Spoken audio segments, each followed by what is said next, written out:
Buenas noches, una nueva emisión de Canal del Sistema. Recuerden que entre los comentarios están los links de las plataformas alternativas del programa Gran Sistema 546 a agarrarse. También nos encuentran en reconquistatv.blogspot.com y una vez allí, links videos. Y los textos los encuentran también en el blog en contenidos programas. Esto lo escribió Carlos Belgrano. Hugo Badis, Argentina.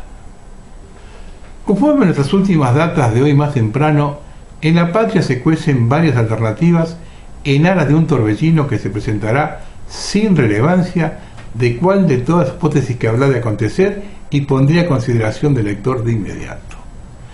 La primera de ellas, tengo para mí como la más improbable, consistiría en que Alberto Fernández, actualmente con las llaves de la caja, se consolide merced a que los principales referentes de los piqueteros sufren el desprecio de todos los K, y en virtud de ello los lance para ganar las calles en procura de sostenerse en el poder.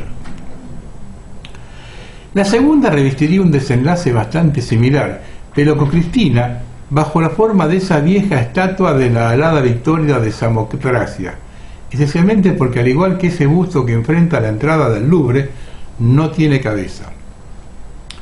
Previo un descomunal soborno a 2 trozos de carne presidiaria, Delía y Navarro, para lo cual debería recurrir a extraer los fondos de su propio canuto, hipótesis esta a la que veo algo más de color. Y la tercera, a mi modesto entender, no solo la más plausible, sino de mucha más altísima peligrosidad, en un principio trasuntaría y sumamente en potencial por la vía de lo que se conoce como acción directa. Esto es que los sucesores del presidente y su vice sean los propios líderes de una marea de vagos y haraganes que superan holgadamente la mitad de la población económicamente activa, y en una suerte de comité con una inclinación estructuralmente maoísta. Ahora, si bien deduzco que en ese demencial precipitado toda una suerte de innovación en los recambios de lo que hemos tenido hasta el presente, por los vertiginosos cambios de lo que el mundo contemporáneo es objeto, soy de la opinión que un inédito escenario y de esta desconocida magnitud y consecuencias entiendo bien que del todo se encuentra ligado al resultado del plebiscito chileno de septiembre, que de ser aprobado legitimaría la desaparición de un simple vocablo, extinción de la propiedad privada. Tal vez que de prosperar esa iniciativa constituyente de los trasandinos, el efecto cascada dominó y expansivo a todo el Sur y Centroamérica se diseminará como un reguero de pólvora. Por cuanto en ambos subcontinentes la moda que como en Europa son los colectivos LGBT, más al sur de estas tierras gobiernan las nuevas tendencias indigenistas de ese ridículo precepto de la plurinacionalidad, que si bien constituye una absurda y antidiluviana concesión ideológica, está prendiendo como yesca en todos esos países en los que el mestizaje muy irreversible lo es. Pero retornando a los nuestros y sus devaneos, el hecho es que de los 3 proscenios que cité más arriba, no se debe descartar una simbiosis entre el segundo y el tercero, y que ambos se confundan apenas tengamos como una mera alternancia temporal entre ambos. Por cuanto si Cristina se dispone en cooptar con cash a los referentes de esos flaneros, no sería nada extraño, sino más bien bastante plausible que estos gángsters que guían los piquetes agarren la plata y luego se pasen por la piedra a la viuda y todos los suyos. Supongo que no será un puñado de compatriotas quienes se hagan a la bizarra idea que ante una indetenible irrupción de esa marea de lumpens, los militares sacarán los tanques para recuperar el control social. Y a esos ilusos, sean o no muchos, desde ya les anticipé que no verán ni un solo milico, ni dentro ni afuera de alguna unidad. Porque a esta altura las Fuerzas Armadas es un acto de asalariados que solo se encuentran en actitud de ejercitar la gimnasia y el manejo computacional. Apenas eso de poquito. Le advierto recién ahora que cuando el Cabezón en un ciclo televisivo expresó que no habría más elecciones, créanme que no sufría ningún desorden cognitivo, sino que ejerció de improvisado pitonizo de una realidad que por entonces asomaba en el horizonte, sin prejuicio de que el SARS ranterizó un estallido social que ya había madurado. Otros eventos más domésticos y propios de Estados Unidos podían conyugar en combinaciones más o menos similares a las latinizadas, que ya están calentando motores y que transitan por una sibilina ola rumorial aquí, concretamente en la persona del viejo Hocke y el avanzado deterioro de su estado cardiovascular. Algunos cuentan que una madrugada de la pasada semana padeció un preinfarto que no ha sido confirmado, por lo menos ningún medio para nosotros confiable, sin perjuicio de que cada vez son más los gringos que muchos se lo temen. Pero en un nuevo giro hacia la patria, cada mañana hojeando los matutinos argentinos, me es muy difícil descartar que una pueblada se encuentra en estado de vigilia, pese al esmerado maquillaje en sentido inverso que la prensa pedorra argentina pretende enmascarar. Veremos en breve si nosotros la vemos cuadrada o en su defecto bastante redonda, para todo lo cual convino a los todos interesados en la suerte de mi terruño. Quo vadis, Argentina.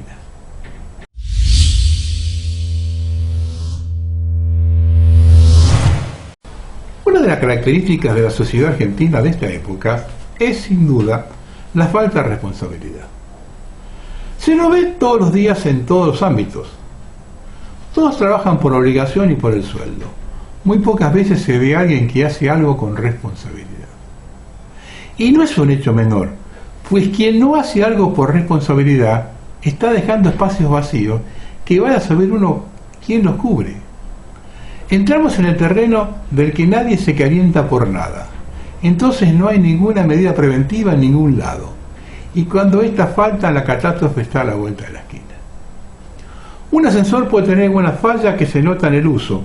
Como nadie se calienta hasta que no funcione más, puede pasar que se quede clavado en un piso o que se caiga de plano hacia abajo.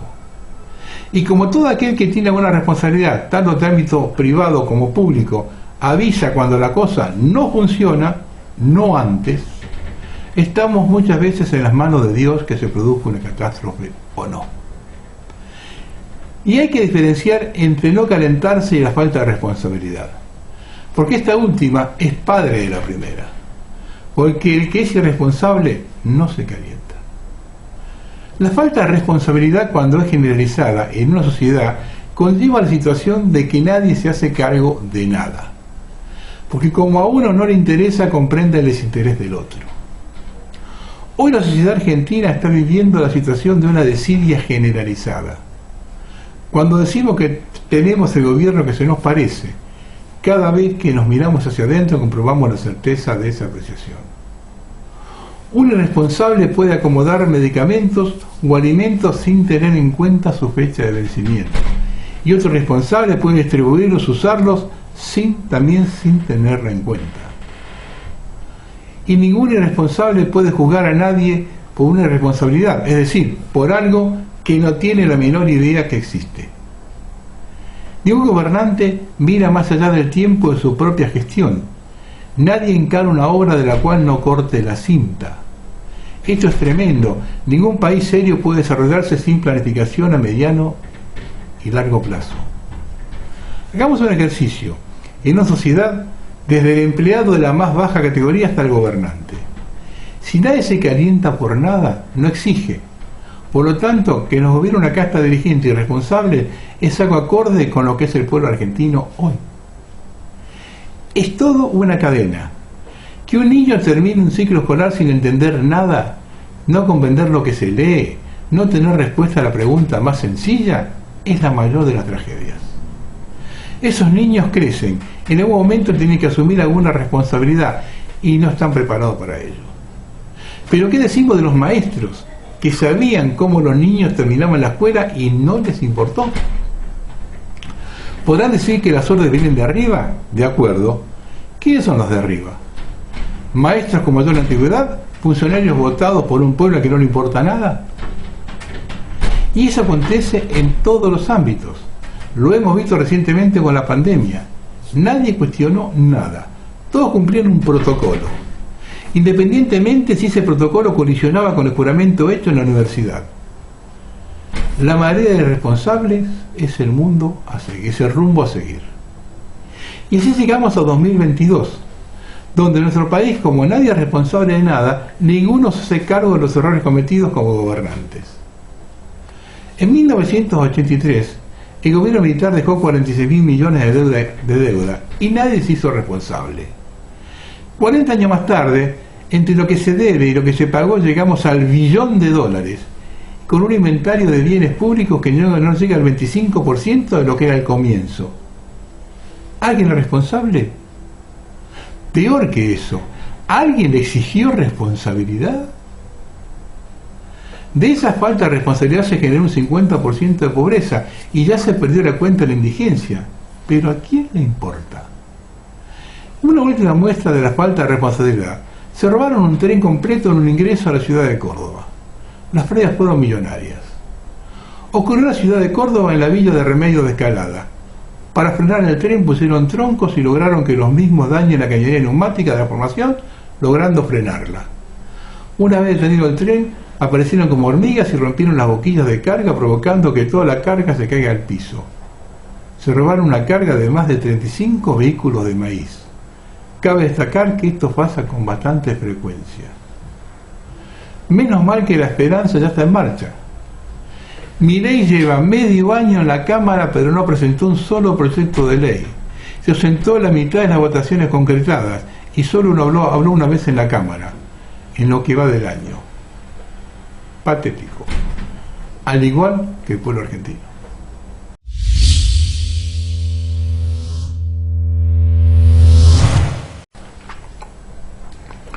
Esto lo escribió el doctor Jorge Corrado, La Argentina Indefensa. La derrota suele ser pasajera, es la claudicación la que la vuelve permanente. Marilyn von Savant. Degradación cultural, anomia política, desastre económico, corrupción generalizada. En un país inmensamente rico, 50% de pobres indigentes. Más de 2.500 civiles muertos en Gran Buenos Aires en los últimos años y más de 50 agentes de seguridad asesinados a mansalvas. Grandes áreas geográficas fuera de control, villas asetadas de drogas, áreas rurales lideradas al amparo de Dios, contaminación por cohecho, compra de voluntades de grandes sectores del Estado y el clamor social pidiendo que alguien se haga cargo de la caótica situación socioeconómica, no son más que el reflejo de una realidad cotidiana que nos duele como argentinos. Este es el éxito de nuestra clase dirigente desde 1983. Casi 40 años de destrucción de los cimientos culturales de la nación, los resultados están a la vista. ¿Y por qué hemos llegado a esta situación terminal escandalosa? Sencillamente porque nos han gobernado hombres mediocres, transculturalizados e ideologizados mediocres. Nuestros dirigentes no entienden la naturaleza de las cosas, carecen del mínimo sentido común. La ideología mató a la política y los negocios bastardos al bien común. Pueden mirar pero no ven, pueden apreciar pero no sienten. El narcotráfico, la corrupción y la violencia consecuente ha debilitado al Estado en todos sus planos, feudalizando a las instituciones. Los casos en América Latina son abrumadores. México con más de 140.000 muertos, Bolivia, Perú, Colombia, Venezuela, Brasil, Paraguay, Ecuador, miles de muertos, áreas geográficas sin soberanía estatal, violencia, corrupción generalizada, falta de inversión, desocupación, pobreza, hambre y desnutrición. Solamente con un sano y sólido Estado Argentina podría haber quedado al margen de esta realidad, pero nuestras instituciones están destruidas, malversadas y decadentes, gracias a hombres mediocres que han optado por hacer ideología barata, extemporánea y superflua, por resentimiento o por ignorancia. Desde hace 40 años, el Instituto de Estudios Estratégicos de Buenos Aires viene alertando sobre esta realidad. Hemos expresado que el eje de la maniobra de crimen organizado se realiza a través de 3 vertientes operativas: el acceso a las redes de poder, el capital y la violencia. El narcoterrorismo en América Latina ha utilizado estas vías de modo similar en todos los países, siempre en forma planificada, a fin de controlar y dominar a los poderes políticos de turno. Mientras tanto, nuestros mediocres dirigentes creen que el problema de la seguridad está en comprar más patrulleros, cámaras y sacar en 6 meses oficiales de policía que solo disparan un par de tiros sin la más mínima capacitación intelectual y fundamentalmente espiritual. Todo comentario parece obvio ante el propio drama sin sentido, ante tanta sangre vertida a diario en nuestras calles de gente inocente. Nuestros gobernantes carentes de la idoneidad exigida por la Constitución. Hemos tenido ministros de defensa médicos y ministros de seguridad antropólogos. No parecen entender la gravedad de la situación que nos aplasta. La paz de la nación está en riesgo y sus únicas preocupaciones están circunscritas al marco de una ideología extemporánea y de sus seguidores que siempre divide, corrompe, debilita y nunca aglutina, nunca construye. La salvaje lucha facciosa dentro del partido gobernante no hace más que agravar la ya de por sí penosa realidad de millones de argentinos que contemplan atónitos y asombrados las ridículas contradicciones que a diario nos regalan las máximas autoridades de nuestra decadente Argentina 2022. El Gran Buenos Aires y otras zonas del país se han convertido por obra y gracia de la corrupción política y dirigencial en una gigantesca área geográfica donde sobreviven penosamente millones de personas sin Estado. Allí ninguna institución cumple su rol básico. ¿Esperaremos llegar al estadio terminal mexicano para tomar alguna medida coherente y responsable? De no mediar la inmediata instrumentación de una estrategia de seguridad nacional y de un planeamiento estratégico integral que abarque a todos los factores de poder nacional, político, económico, psicosocial, militar y tecnológico, la situación será insostenible y el Estado fallido una dramática realidad. El drama de la guerra civil o guerra social será el paradigma del conflicto en el siglo XXI, en nuestra región. Debemos evitarlo. Hemos vivido gran parte de nuestra historia en guerra interna, nos hemos desangrado inútilmente y no hemos aprendido de nuestra historia. Vivimos en una compleja triple posguerra de pugnas peleadas en los últimos 60 años y ninguna de ellas ha sido explicitada, asimilada o superada. No aprendimos a aprender. La ideología ha reemplazado entre nosotros la política y hoy pagamos con sangre en las calles dichos despropósitos, dichos desconceptos. Nuestra debilitada cultura busca en nosotros la causa de la propia ineptitud dirigencial. La evasión por transferencia de responsabilidades es un mal endémico de nuestros extraviados gobernantes. Escuchar su discurso es una prueba elocuente de ello y nuestros ciudadanos parecen anestesiados por la desinformación, en particular aquellos que habiendo recibido educación superior carecen de capacidad de análisis de la realidad que padecen diariamente. Aprendamos de la dramática experiencia de nuestros hermanos iberoamericanos y entendamos el proceso civilizatorio en curso. Desde hace medio siglo viven ensangrentados por el terrorismo ideológico y las drogas, tratando de encontrar una salida realista a la guerra civil. El año pasado el presidente colombiano solicitó a los mandatarios de América Latina que efectivicen concretamente su rechazo al narcoterrorismo en todas sus manifestaciones.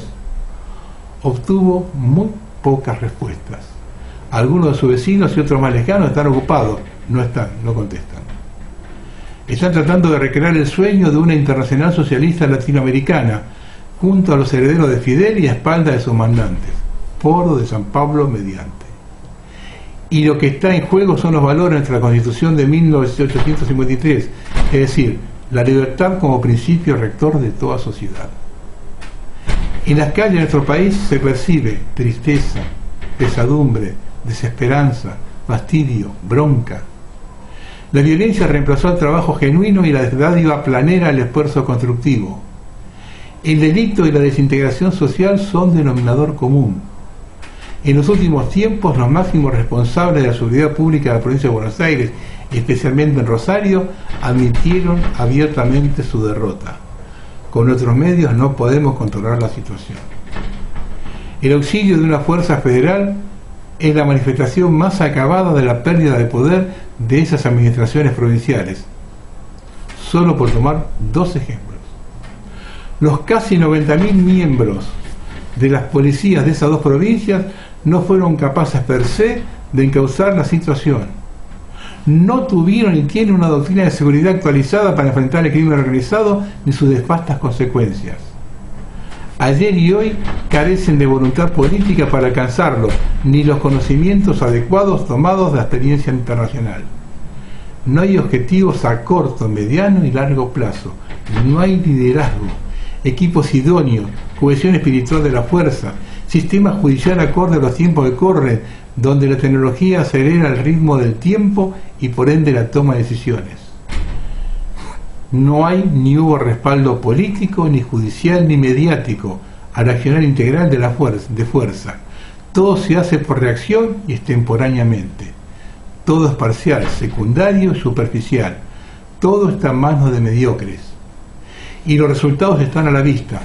La profunda y añeja crisis cultural se tornó política y por ende económica y social. La mediocridad reemplazó al mérito expreso anhelo presidencial. Nuestro pueblo viene siendo derrotado diariamente con un mensaje perverso, burdo y falaz. Sin embargo, en sus más profundos pliegues jamás claudicarán el sostén de sus valores y principios. Hay confusión, pero también hay capacidad de reacción en sus sectores más cultos, frecuentemente los más humildes, así como normalmente no la hay entre los más civilizados. Las reservas están en la profundidad de las raíces culturales, en la tradición histórica y religiosa del pueblo. Allí está sin duda el núcleo vital, la savia y el sostén de la reconstrucción de una nueva nación mayoritariamente trabajadora, sana, libre y decente. Ojalá lleguemos a tiempo.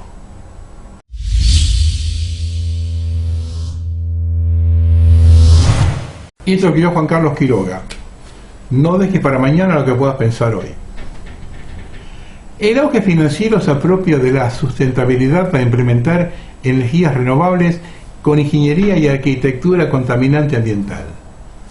La robotización ya se instala entre nosotros para suplantar al humano en tareas simples, comenzando por el cobro de estacionamiento. Ya había comenzado en cajeros bancarios y trámites judiciales simples.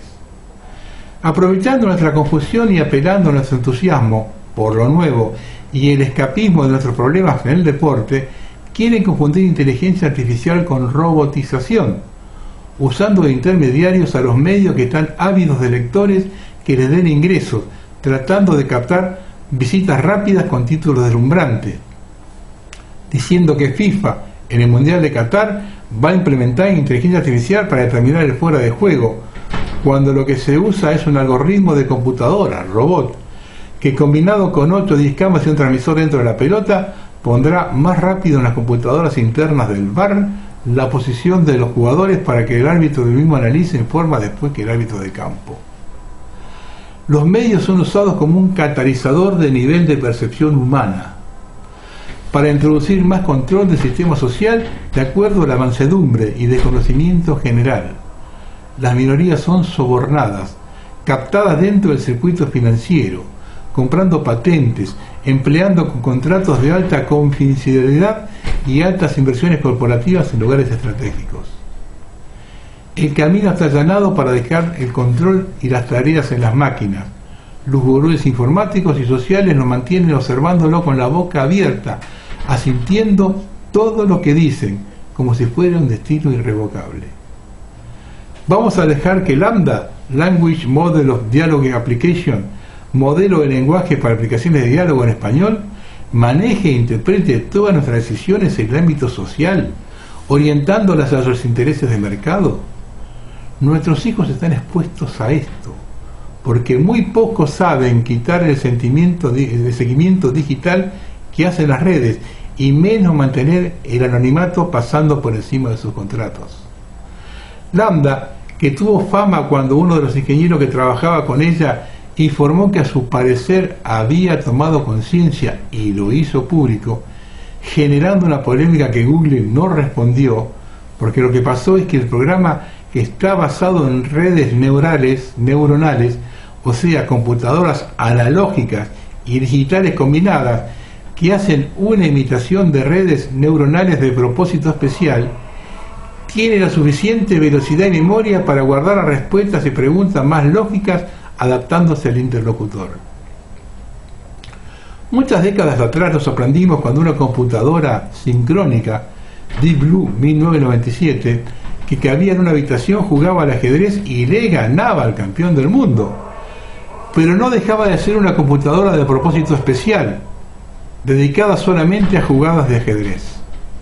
La tecnología avanzó como también la curiosidad humana. En los 80, la primera computadora neuronal analógica, ARRIN, lograba con imágenes de 32 por 32 píxeles conducir un automóvil en forma autónoma. No había consenso entre las redes neuronales para potenciarlas, cayendo el interés en los 90. Fue a mediados de los 2000 que la investigadora Fei-Fei Li pensó que lo que faltaba en las redes neuronales artificiales eran datos, y creó una página web para recopilar todo tipo de objetos, Imagenet. Más de 1.200.000 objetos rotulados. Entonces creó el concurso interuniversitario anual de detección de imágenes desde 2010 a 2017. Se combinaba programación y tecnología. En 2010 la tasa de error de identificación de objetos fue del 28.2%, pero en 2012 AlexNet logró el 16.4%. Y en 2015 ResNet logró un error de tan solo 3.6%. El ser humano tiene 5.1 de tasa de error. Hoy, con la miniaturización de los componentes, se logran redes neuronales artificiales que caben en la palma de la mano. Estas son analógicas, pero combinadas con las digitales nos dan el poder de procesamiento tan ansiado, tanto que hoy ya hay algoritmos que leen los labios y hasta pueden predecir un crimen.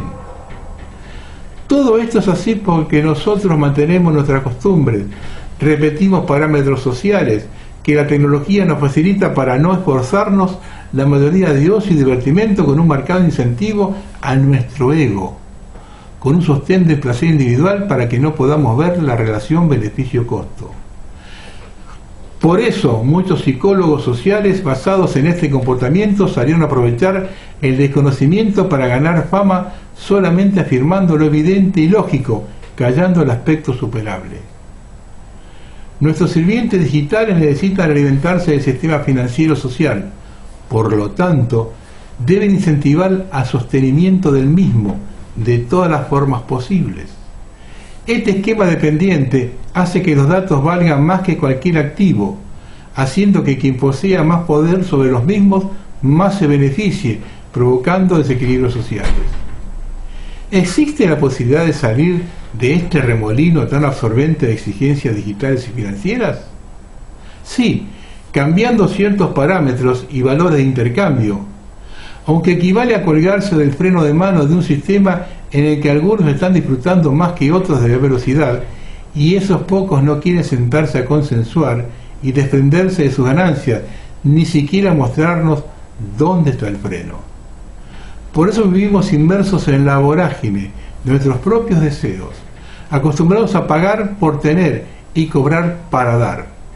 Los que jugábamos a las canicas les pusimos las gafas de realidad virtual a esta generación, y hoy nos burlamos de lo que hicimos sin sentirnos responsables. ¿Por qué? Porque es cómodo y lo hicimos siempre.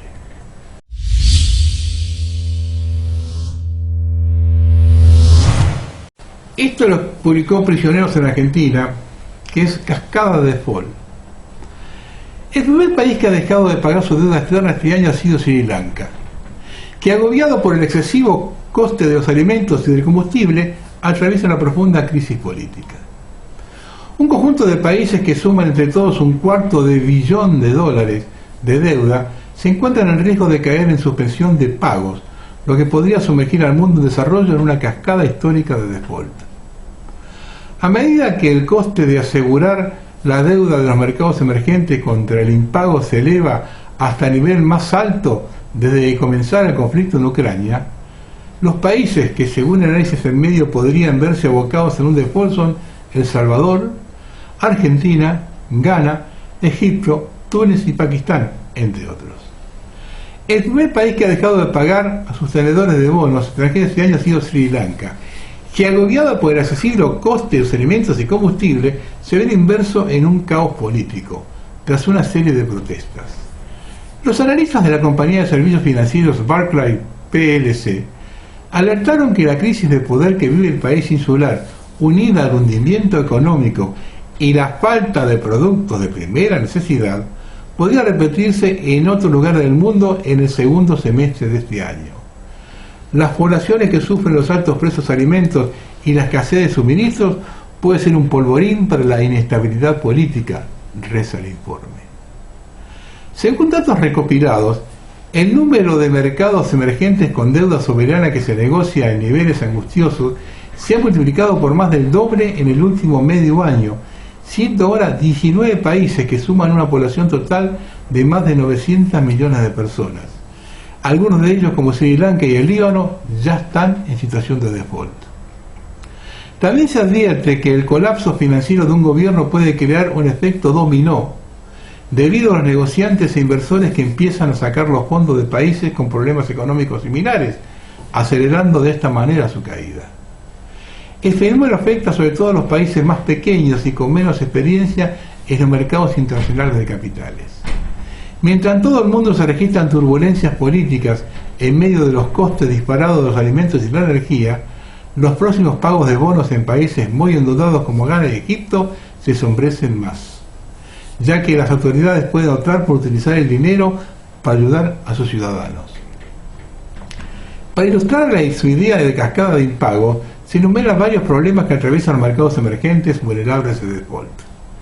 En cuanto a Argentina, los analistas estadounidenses declaran que la nación sigue en apuros tras el más reciente de sus nueve impagos, en referencia a la recesión de 2020, provocada por la pandemia de COVID, al tiempo que pronostican que la inflación en el país podría superar el 70% para finales de año. Gobiernos africanos como Ghana, Túnez y Egipto se encuentran entre los prestatarios menos frecuentes y de mayor calificación que poseen cantidades relativamente bajas de reservas de divisa a mano para cubrir los pagos de bonos que vencen hasta 2026. De allí que sean vulnerables al aumento de los costes de los préstamos. La Argentina, con un dólar que ya está duplicando con creces el valor oficial, va en ese camino.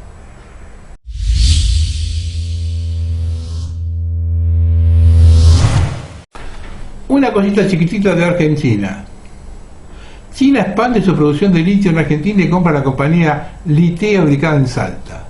China ingresa a nuestro país y se expande en el mercado de litio con una inversión de casi 1.000 millones de dólares. El país asiático adquiere el proyecto Pozuelos Pastos Grandes en Salta, que le permitirá desarrollar planes de extracción y procesamiento de compuestos de esta materia prima que es muy rica en la puna. Hay otro artículo que anda diciendo que en China ya están diciendo que se quedaron con todo el litio de Argentina.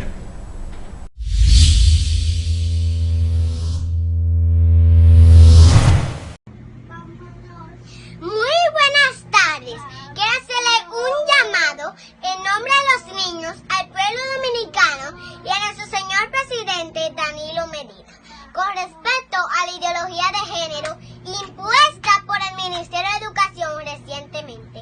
La ideología de género es una mentira muy bien elaborada para traer confusión y no solución, porque considera que el género con que nacemos no es una realidad, sino una construcción sociocultural. Esto es un atentado directo contra la familia. Cuando Dios nos creó, estableció diferencia entre un hombre y una mujer, dando implícito el género de cada individuo. No necesitamos que se nos eduque sobre algo que por naturaleza ya sabemos. Necesitamos reforzar los valores y principios que fortalezcan nuestra sociedad y la familia, y así forjar una mejor patria. La ideología de género no es más que un sentimiento o una elección. No procedemos de una ideología de género, sino de la unión de un hombre y una mujer.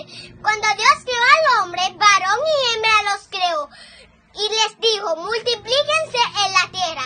Para multiplicar necesitamos un hombre y una mujer. Sin reproducción no hay nación. Señor presidente, es su deber proteger nuestra nación. No sea como Pilato, que por congraciarse con los judíos derramó sangre inocente. La ira de Dios vendrá sobre todos aquellos hombres que por no renunciar a un alto puesto venden su conciencia, obedeciendo así a los hombres antes que a Dios. Le hago un llamado al pueblo dominicano que aún cree en la familia, que nos unamos todos a una sola voz y digamos no a la ideología de género.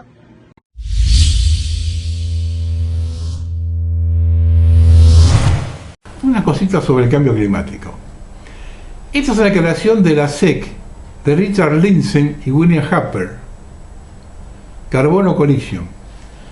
Guillermo Happer es profesor de física emérito en la Universidad de Princeton, y Ricardo Lindzen, profesor emérito de Ciencias de la Tierra, Atmosféricas y Planetarias del Instituto de Tecnología de Massachusetts. Son los dos que escribieron la nota. 17 de junio de 2022. Gracias por la oportunidad de comentar sobre la propuesta de la SEC que requiere la divulgación de los riesgos relacionados con el clima causados por combustibles fósiles y el carbono. Somos físicos de carrera y nos hemos especializado en física de radiación y transferencia de calor dinámica durante décadas. Desde nuestro punto de vista, la ciencia muestra que no existe un riesgo climático derivado de los combustibles fósiles y del CO2, ni tampoco una emergencia climática. Además, en las más de 500 páginas del reglamento propuesto, no hay ninguna evidencia científica fiable de la existencia de un riesgo climático. Ninguna. Se hace referencia al panel internacional sobre el cambio climático, el grupo de trabajo sobre divulgaciones financieras relacionadas con el clima y otros grupos externos, pero nunca se proporciona evidencia científica confiable para respaldar el estándar. La ciencia es solo especulación, por lo tanto no existe una base científica confiable para el estándar propuesto por la SEC. Además, contrariamente a lo que comúnmente se informa, el CO2 es esencial para la vida de la Tierra. Sin el CO2 no habría fotosíntesis, por lo que no habría alimento para las plantas ni oxígeno para respirar. Además, sin combustibles fósiles no habría energía barata en ningún lugar del mundo y habría menos CO2 para la fotosíntesis que producen los alimentos. La eliminación de combustibles fósiles y la reducción de las emisiones de CO2 serían desastrosos para los pobres, para la gente de todo el mundo, para generaciones futuras y para el país. Finalmente, el costo de la regla propuesta es enorme y no tendría ningún beneficio público. Aumentaría la carga de presentación de informes sobre las empresas en 6.400 millones, un 64% más de los 3.900 millones que todas las obligaciones de presentación de informes del SEC han costado a las empresas desde su creación en 1934. La concentración de carbono en la atmósfera en la época preindustrial era de 1.5%. Todavía hoy no hemos superado ese 1.5%. Sin embargo, la ONU aconseja retirar todo el carbono de la atmósfera para evitar llegar al 3%. Cuando resulta que la vida en el planeta es posible gracias al agua, al carbono y a los fotones que nos envía el Sol, pues con eso se realiza la fotosíntesis imprescindible para la vida de todos los seres humanos. ¿Quedó claro?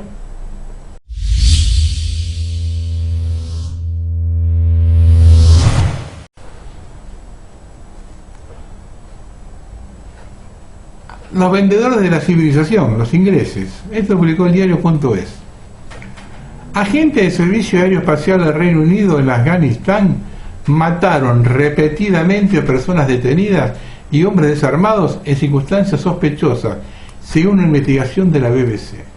Según los informes militares analizados por la cadena, una unidad militar podría haber matado ilegalmente a 54 personas durante una campaña de 6 meses.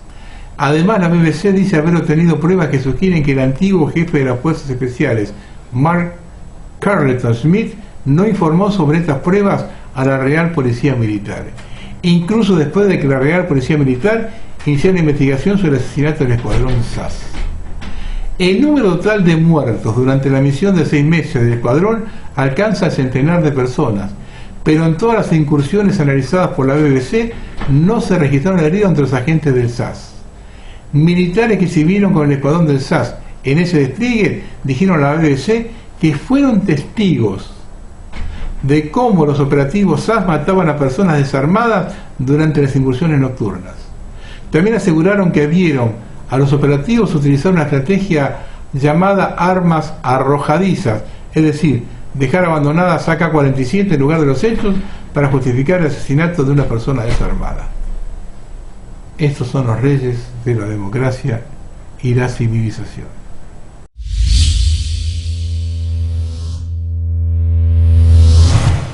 Hay guerra. Esto publicó Kelsey Shutterstock.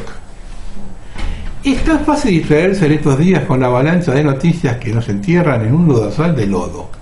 Por lo tanto, es comprensible que se haya perdido el hecho de que el ejército de Estados Unidos redujera sus estándares de educación para el alistamiento. Una cosa más, ¿por qué se amplía el despliegue de tropas del ejército ya asignadas en Polonia? ¿Y por qué estamos enviando más? La otra pregunta es, ¿por qué Joe Biden está enviando más destructores, aviones de combates y sistemas de defensa aérea para acompañar la acumulación de tropas? ¿Y por qué mueve todo el tinglado más al este? Dije que Putin está buscando la finlandización de Europa, dijo Biden con los dientes apretados. Yo voy a conseguir la otanización de Europa. Y eso es exactamente lo que no quería, pero exactamente lo que hay que hacer para garantizar la seguridad de Europa, y creo que es necesario. La medida profundiza el compromiso de Estados Unidos con la OTAN al superar todos los niveles de las naciones europeas y del este. Todos los indicadores apuntan a un enfrentamiento entre Putin y Biden con algunos amigos aliados que echen una mano donde pueden.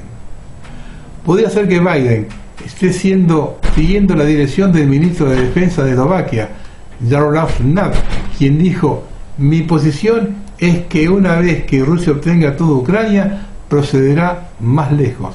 Moldavia, países bálticos, Polonia, Eslovaquia, Rumania. Tenemos que detenerlos. Dado que Eslovaquia entregó su único sistema antiaéreo financiado en Rusia al vecino y amigo Zelensky, se sentirá mejor si tuvieran algunos tanques T-72, pero solo los occidentes se los proporcionan.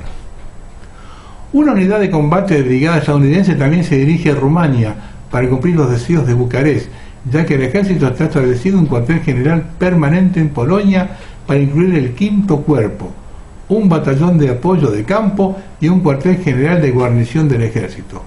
Y por si esto fuera poco, 2 nuevos escuadrones de cazas F-35 se están desplegando desde el Reino Unido. Según Tuli Duneton, jefe de política de defensa de Estonia, Biden aún no ha terminado. Hay consultas en curso, pero no puedo decir el número exacto de tropas que planean rotar a los países bálticos. No son solo las tropas, sino también las capacidades clave que nos faltan, que probablemente se dirijan a la región, incluidas capacidades de defensa aérea y fuegos de largo alcance, por lo que son más que bienvenidos en Estonia, porque no poseemos esas capacidades hoy. Desde que Putin irrumpió en Ucrania en febrero pasado, el despliegue de tropas estadounidenses ha incrementado en más de 100.000 guerreros preparados y capacitados que esperan la noticia, y hay más en camino. Además de los nuevos buques de guerra que se enviaron a la región, el secretario de Defensa Lloyd Austin extendió el despliegue de todo el grupo de ataque del portaaviones Truman con base en el Mediterráneo al menos hasta el final del verano. Esto es lo que ha estado sucediendo mientras estábamos absortos viendo las audiencias del 6 de enero y preocupándonos por Roe y Anguade. Hay una nube oscura y siniestra que se aventila en el horizonte y parece lluvia. Y ahí viene la fecha, el 22 de julio, ahora, que es cuando Rusia para el gasoducto, el famoso gasoducto que alimenta Europa, lo va a parar por mantenimiento. No va a entrar gas a Europa. Ahora, el 22 de julio. Ahí pueden empezar los problemas serios.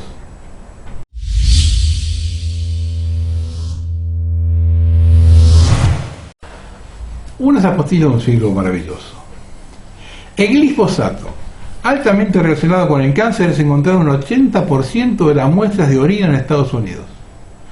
Un estudio de los CDC encuentra glifosato, un ingrediente controvertido que se encuentra en los herbicidas, incluida la marca popular Roundup, presente en las muestras. Tricoba. Millones de canadienses no pudieron usar sus tarjetas de débito después de una interrupción de internet por todo el país. Roger Communication Company de Canadá informó cortes de red generalizados el viernes por la mañana que afectaron a instituciones financieras, agencias gubernamentales, fuerzas del orden público, empresas y clientes de telefonía inalámbrica en internet en el hogar. Tricoa. Una interrupción masiva de telecomunicaciones en Japón deja sin línea 40 millones de usuarios móviles. 260.000 eran clientes corporativos. Las interrupciones interrumpieron los datos meteorológicos, los cajeros automáticos, la máquina de pago, las entregas de paquetes y más. La interrupción se produce pocos días antes de las elecciones para la Cámara Alta del Parlamento de Japón el 10 de julio. La agencia de reelección del actual primer ministro Fumio Kishida incluye compromisos para mejorar la infraestructura digital, lo que de repente parece terriblemente actual. Laura Dobenstein. La noche del 1 de julio el Parlamento libio fue incendiado por un grupo de manifestantes en Trípoli, como muestra de rechazo a la situación de que el país atraviesa. Los manifestantes culpan a los dos gobiernos existentes de la pésima situación social. El descontento general de la población ha provocado el estallido una oleada de protestas en las principales ciudades del país, provocando disturbios y el cierre de varias terminales de petróleo. Los dos gobiernos libios han reaccionado a los incidentes afirmando que apoyarán la celebración de nuevas elecciones y el gobierno de unidad nacional se ha ofrecido a disolverse para facilitar que éstas tengan lugar. En los días siguientes, las manifestaciones han continuado sucediéndose por todo el país, afectando ya al menos a 28 ciudades. La ONU y Estados Unidos han instado a las autoridades libias a convocar las elecciones lo antes posible. CNTX Cosmic. Agricultores alemanes en solidaridad con los agricultores holandeses, junto a los mataderos fuertes. CNTX Cosmic.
Las protestas a nivel global.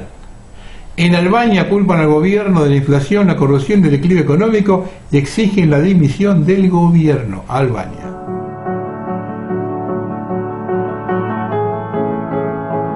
Me krimin dhe një farë forme tashmë është angazhuar për të pastruar paratë e krimit dhe këtë e lidhin edhe me nisën e fundit të qeverisë.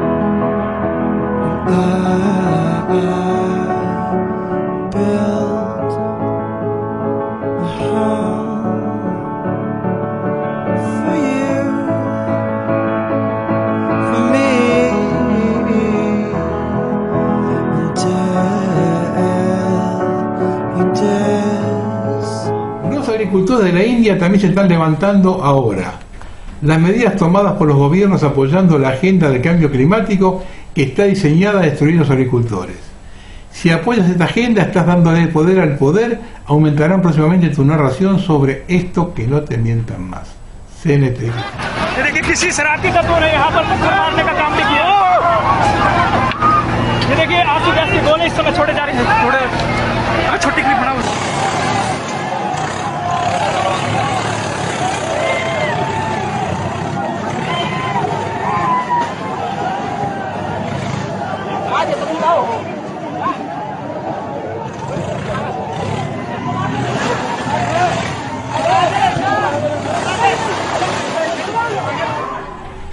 Se incendian fábricas de carne sintética de Bill Gates en los Países Bajos.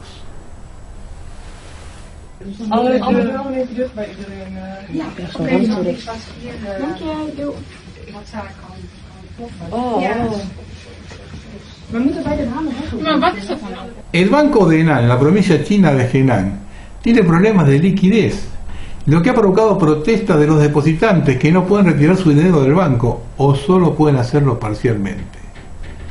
¿Recuerdan las corridas bancarias en China, donde a los ciudadanos se les permitió acceder a sus fondos debido a los pases de COVID? Todavía está sucediendo y se puso violento hoy. Esto no es solo un banco tampoco. múltiples bancos de China se niegan a permitir retiros. Ojos en el sistema financiero. CNTX Cosmic.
看到没？大伙儿看到没？各界媒体啊，中央的爷爷奶奶们，你们看一看，这就是荷兰政府，他们都用公权力，都用暴力机关，那些警察把我们合理维权的主妇，我们要自己合法存款的主妇包围起来了。他们还有黑衣狗、白衣狗，这些人的话就是辅警，就是他们豢养的黑社会。这些人，你看他们，这还是中国的天吗？这还是中国吗？救救这些老百姓，救救这些主妇嘛！民不听从现场工作人员劝阻，拒不撤离，扰乱秩序，影响社会正常秩序。公安机关将采取措施，依法予以严肃处理。现场执勤人员，你们的行为已经涉嫌违法，限10分钟内离开。您不听从现场工作人员劝阻，拒不撤离。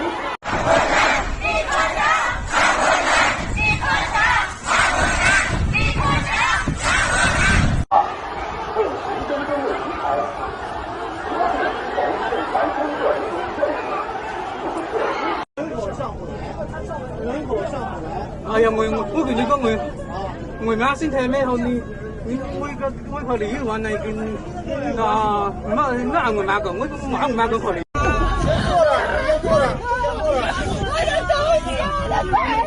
Armenia. Cacería de políticos también ha comenzado en Armenia, Ereván. Los ciudadanos intentan asaltar edificios gubernamentales, mientras las fuerzas de seguridad hacen frente a la embestida de civiles. Despertador de la Matrix.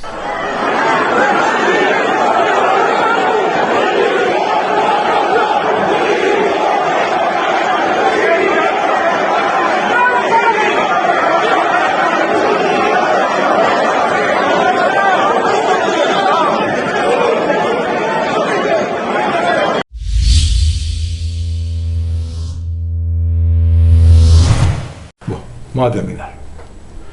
Muchas veces en reuniones, cuando hablamos de lo que puede acontecer en Argentina, la pregunta es, ¿qué va a hacer el narcotráfico? Hoy despotricamos contra el gobierno de los Kirchner. Pues bien, ellos accedieron al poder por obra de Duhalde, que siempre estuvo vinculado en el ideario popular con la droga. Para cronicar esto, voy a remitir un artículo escrito por Christian Sanz en noviembre de 2015, que él tituló Los sorprendentes vínculos de Duhalde con el tráfico de drogas. La campaña de Jens Soli transita por andariveles insólitos en los últimos días, donde se le acusa de estar vinculados al menemismo e inclusive de trivializar la campaña política al presentarse al programa de Marcelo Tinelli. Y en tren de decir barbaridades, algunas no lo son por cierto, pero no viene al caso de la discusión, este fin de semana apareció una nueva acusación contra el ex motonauta. Se lo acusa de estar relacionado con el dualdismo y todo lo que eso implica, es decir, el supuesto vínculo de Duhalde con el narcotráfico. Independientemente de la invencibilidad de dar carácter transitivo a una acusación tan grave, se reflotó el viejo debate de la relación del presidente y gobernador bonaerense con el tráfico de estupefacientes. ¿Esto es real o un mito como tantos otros? Ciertamente hay elementos sospechosos que complican al hoy desdibujado Duhalde con ese tópico, algunos tan lejanos como el retorno a la democracia. En los años 83, más específicamente, Duhalde se convirtió en intendente de Loma de Zamora. Ya por entonces en la periferia de ese municipio solían apodarlo Papá Porro. Pero pocos conocían el origen y el toqué del mote. Con los años y las denuncias los vecinos irían atando cabos. Cuando en 1999 intentó llegar a la presidencia de la Nación, puso como compañera de fórmula al ex cantante Ramón Parito Ortega, quien de un solo golpe consiguió $1 millón para los gastos de campaña. ¿Quién los depositaba? Un grupo de mexicanos con ganas de hacer negocios en la Argentina, que fueron contactados por mi asesor Aldo Duckler, por la respuesta de Parito. Esos mexicanos no serían otros que los lugartenientes de Armando Castillo Fuentes, el señor de los cielos, capo del cartel de Juárez. Hombre que logró lavar más de $20 millones a través de la financiera Mercado Abierto, propiedad de Duckler, ex secretario de Hacienda de la dictadura y administrador de los fondos de campaña de Parito Ortega. Demasiada casualidad. Yo no fui. Cada vez que lo acusaron de tener vínculo con el narcotráfico, Duhalde dijo que se trataba de una campaña de desprestigio. Así quedó especificado en el informe de la Comisión Antilavado del Congreso estadounidense, presidido por el senador Carl Levin, y en las investigaciones que realizaron en Argentina el ex jefe del Interpol México, José Miguel Ponce Edmondson. En diálogo con Cambio, Ponce recordó: esos fondos ingresaron por parte de Parito Ortega, quien Duhalde enseguida lo rayó de la campaña. Fui testigo del profundo enojo del ahora presidente, quien se vio muy afectado por ese episodio. Nuevamente Duhalde esgrimió su argumento que se trataba de una campaña de desprestigio. Cuando las acusaciones contra las mafias enquistasen la policía bonaerense, a la que calificó como la mejor del mundo, señalaban a su jefe, el comisario Pedro Klotzig, como un hombre permisivo en la distribución de drogas, cuando estuvo a cargo de la unidad regional de la ciudad de Quilmes. Utilizó la misma defensa en 1992, cuando el juez español Baltasar Garzón tuvo su primera aproximación a Argentina y acusó a la ex cuñada de Menem, Amira Yoma, y al ex secretario de Recursos Hídricos, Mario Caserta, amigo de Duhalde, de integrar una organización de lavado de dinero vinculada al traficante de armas sirio nacionalizado argentino, Monser Alcázar. En septiembre de 1989, durante el viaje de Menem a Yugoslavia, Duhalde quedó a cargo de la presidencia. En esos días estampó la firma, junto al ministro de Economía de la época, Néstor Rapanelli, en el decreto que designaba a Ibrahim al-Ibrahim como asesor especial de la aduana en el aeropuerto de Ezeiza. Al-Ibrahim era ya el esposo de Amira Yoma, y en español solo sabía decir muchas gracias. Durante una entrevista con medios argentinos y españoles, Al-Ibrahim, quien vive refugiado en Damasco desde que se convirtió en prófugo de la justicia, aseguró que Duhalde era uno de los funcionarios del gobierno que más favores me pedía en la aduana. Eran los días en que Duhalde le encargaba a su lugarteniente Alberto el Negro Bujía retirar maletas o bultos que pasaban sin abrir por los controles de la aduana en el aeropuerto. Las irregularidades en la aduana fueron denunciadas por el semanario español Cambio 16, y las pruebas contundentes que aportaba el semanario llevaron a que Garzón tomara la causa que involucraba a Alcázar, radicado en Marbella. Con el escándalo en todos los medios, Duhalde se comunicó rápidamente con el juez para saber cuál era su situación en el expediente, según cuenta el periodista Hernán López Echagüe en el libro El Otro. Ante la consulta desesperada, la respuesta del magistrado español fue corta y tajante: Duhalde, yo sé qué clase de político es usted. Sobre el escritorio del juez descansaba el dossier confeccionado por la DEA sobre los vínculos de Duhalde con las drogas. 10 días antes de que la jueza María Romilda Solina y Cubría iniciara la sindicatura por esta causa conocida como el narco gay, Alberto Bujía, uno de los hombres de confianza de Duhalde, el emisario ante Al-Ibrahim, moría en extrañas circunstancias. El Negro Bujía era considerado un peso pesado, De sus comienzos de trabajo para Duhalde era el enviado que enviaba extraños paquetes a las familias Romero y Saadi en las provincias de Salta y Catamarca respectivamente. Roberto Romero y Vicente Rodríguez Saadi fueron fundadores de las dos dinastías políticas que hicieron historia en sus provincias. Bujía solía frecuentar la finca Don Alejo, propiedad de los Romeros en Salta, donde en 1984 fue descubierta una pista de aterrizaje a la que llegaban aviones desde Santa Cruz de la Sierra en Bolivia, que estuvo en la mira de la DEA. Con Ibrahim en la aduana, Bujía no solo visitaba al extraño asesor con el que se comunicaba por señas, sino que requería los servicios del funcionario en cada uno de sus viajes al extranjero, con bultos que en los controles gozaban el mismo estatus que todos los encargos del entonces vicepresidente. El día 16 de marzo de 1991, el destino quiso que muriera cuando su moto hizo colisión con una camioneta a metro de la intendencia de Loma de Zamora. Según algunos amigos que del negro, este estaba desbordado por el alcohol y enfiló en contramano por la citada calle. Según testigos del hecho, fue la camioneta la que se abalanzó sobre él. Al día siguiente de tan absurda muerte, el 17 de marzo de 1991, en el marco del Loma Gate, se iba a quebrar uno de los máximos imputados. Mario Caserta prestó declaración ante Sevilla y Cubría, y sin saber aún que iba a quedar como único procesado en la causa, manifestó que Duhalde era un poderoso narcotraficante de la provincia de Buenos Aires. Pocos meses después, a la conductora televisiva Mirta Legrand se le iba a preguntar en persona y con total naturalidad: dígame, gobernador, ¿usted es narcotraficante? Hasta aquí la nota. Recuerdo cuando López Echagüe publica su libro El Otro, que toda la familia Duhalde, con Chichi y sus hijos, fueron al programa de Mariano Grondona, llorando por la injusticia que se cometía con ellos. De lo que no se habló fue que López Echagüe, el autor del libro, tuvo que irse al Uruguay luego de una paliza que le dieron por Avellaneda. El narcotráfico hace base en Rosario, luego que Menem privatiza el puerto de la ciudad y autoriza otros 24, convirtiendo a cada uno de ellos en un coto de caza donde casi no existen controles. Se han detectado barcos portacontenedores de la empresa más importante del planeta con compartimentos especiales ocultos. Lo traté una vez en un programa hace unos cuantos años. En una nota escrita por Ron McLean en 2015, dice: la justicia federal probó que empresarios vinculados al tráfico ilegal de efedrina aportaron fondos para la campaña presidencial de Cristina Fernández. También comprobó que José Ramón Granero, en su momento titular de la Cedronar, permitió que ingresaran toneladas de ese insumo destinados a la fabricación de drogas sintéticas ilegales. Granero está procesado y se investiga la complicidad de ciertos exfuncionarios que trabajan al lado de Néstor Kirchner cuando era presidente de la Nación. Por todo esto, no me llamaría la atención que hubiese un acuerdo de protección mutua en vista del control que se tiene de una sociedad con 50% de pobreza y 100% de inflación. Y no soy el único que lo dice. Ya hay gente que está sosteniendo que ese sistema de protección mutua entre los narcotraficantes y Cristina existe. Buenas noches.